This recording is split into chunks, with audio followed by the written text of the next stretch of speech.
मथुरा के हाईवे पर महेश्वरी हॉस्पिटल के पास बना अंतर्राज्यीय बस अड्डे के अब तक सुचारू रूप से संचालन न होने का रास्ता साफ हो गया है।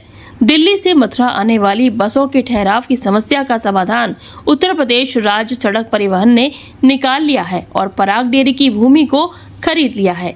रोडवेज के अधिकारियों की माने तो जल्द ही पराग डेयरी की भूमि की रजिस्ट्री हो जाएगी, जिसके लिए अधिकारियों के द्वारा पराग डेयरी के खाते में रुपयों को ट्रांसफर भी कर दिया गया है। जल्द ही ISBT से बसों का संचालन भी सुचारू रूप से शुरू हो जाएगा। बताते चले कि अब तक हाईवे स्थित बने ISBT पर बसों का ठीक रूप से ठहराव नहीं हो पा रहा था। दिल्ली से मथुरा आने वाली बसें ISBT के रॉन्ग साइड होने के कारण नहीं पहुंच पाती थीं।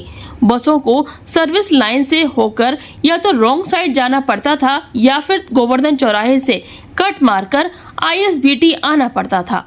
बस संचालक इस असुविधा के कारण बसों को ISBT तक लेकर नहीं पहुंच पा रहे थे, जिसके कारण न तो ISBT से बसों का ठीक रूप से संचालन हो पा रहा था और बसों के ठहराव न होने के कारण न ही यात्री ISBT पर पहुंच पा रहे थे।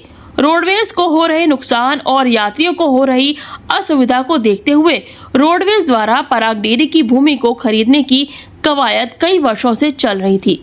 मथुरा रोडवेज के वरिष्ठ लेखाकार संतोष अग्रवाल ने बताया कि भूमि के लिए पराग डेयरी के खाते में रुपयों को भेज दिया गया है। जल्द ही इस भूमि के लिए रजिस्ट्री हो जाएगी। भूमि पर बने पेड़ पौधों की समस्याओं के लिए वन विभाग को भी लेटर लिख दिया गया है। लगभग 1 माह के करीब ये कार्य संपन्न हो जाएगा और ISBT से बसों का आवागमन ठीक रूप से होना प्रारंभ हो जाएगा। इस संबंध में और अधिक जानकारी देते हुए मथुरा रोडवेज के वरिष्ठ लेखाकार संतोष अग्रवाल ने बताया। जो मुख्य कारण क्या था, जो बस स्टैंड की जो जगह ली गई थी उसके बाद ये फ्लाईओवर बना था, तो फ्लाईओवर बनने से जो दिल्ली टुवार्ड्स आगरा की गाड़ी हैं उनके आने के लिए व्यवस्था कहीं नहीं बनी, क्योंकि यदि गाड़ी को वहाँ जाना है तो वो गोवर्धन चौराहे आए फिर गोवर्धन चौराहे लौट के जाए तो संभव नहीं था।